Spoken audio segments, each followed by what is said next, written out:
From the PEP Radio Newsroom, this is the News Blast for Sunday, May 4th, 2025.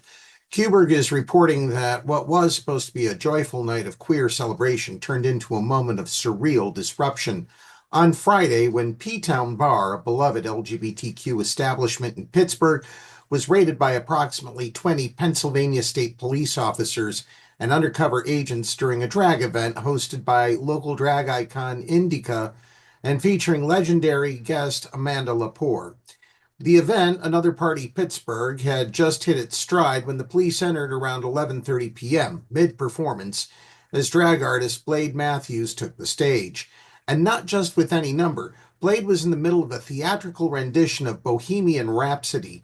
With the room captivated and the song in full swing, law enforcement had to stand back and wait. Blade literally chose the longest song ever and made the cops wait, said one attendee. It was iconic. Once the performance wrapped, officers instructed patrons and performers to exit the venue. According to attendees, the police offered little explanation beyond calling it a compliance check. But the scale and timing of the action left many shaken and deeply skeptical. It was an LCB raid taken to the extreme, Indica told Qburgh. We waited 30 minutes outside for them to inspect every crevice. In true drag fashion, Indica pivoted to performance as resistance. With the crowd displaced and the venue swarmed with law enforcement officers, she took to the street for an a cappella rendition of Pink Pony Club. The crowd joined in, turning the sidewalk into a spontaneous moment of queer solidarity. Queer people banded together and showed we are much stronger, so much stronger than an attempt to make us scared or comply with their rules, Indica said. Eyewitnesses confirmed that only about 70 people, including staff and performers, were allowed back inside after the inspection. Many noted that officers refused to make eye contact with the queens inside, though interactions with the crowd were described as mostly calm. Some attendees questioned agents directly, asking why raids like this don't happen at straight bars in the South Side or places like Tequila Cowboy. Those comments reportedly were ignored. Adding a surreal twist, Indica reported that officers recognized Amanda Lepore and asked for selfies while the crowd was still forced to wait outside. Lepore, who rose to fame in New York's club scene and lived through the era of outlaw parties and frequent police crackdowns, allegedly remarked that this was the first time she'd witnessed a raid mid-event, calling the night iconic in a darkly nostalgic sense.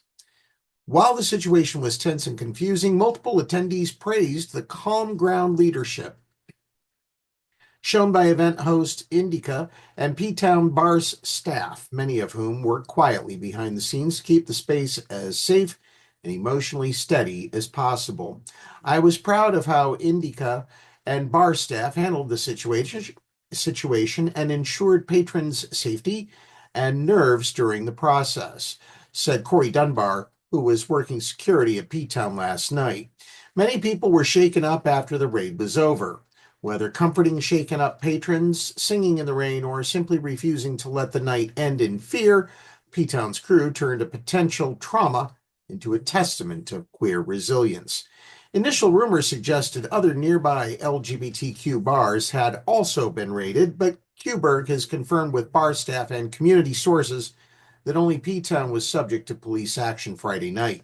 One witness who asked to remain anonymous said the raid was a jarring experience in 2025. Dozens of state police geared up with bulletproof vests flooded the bar and told us to get out. None of the officers would explain what was happening. We stood in the rain for maybe 30 minutes or so until most patrons were let back in. Fortunately, the situation was calm and orderly, but they really just overtook this queer space with an entire fleet of police to count heads or whatever their excuse was. The selective nature of the raid raises pressing questions. Was this truly a routine inspection, or was P-Town, and by extension Pittsburgh's queer community, specifically targeted? Qburgh has reached out to the Pennsylvania Liquor Control Board for clarification, including whether P-Town was acting in violation of any specific policy or whether the raid was part of a broader enforcement sweep. We've also contacted the ownership of P-Town Bar for comment, and we'll update this article as more information becomes available. Despite the interruption, the night became a moment of resistance, solidarity, and improvisational beauty. It reminded everyone there that drag isn't just entertainment, it's political. And when the music stops, the queens don't. They just take the stage wherever they need to, even if it's the street. That's the News Blast for this hour. We'll continue to follow this story and share updates as we receive them. Up next, we have the latest weather forecast for the Meadville area on PEP Radio.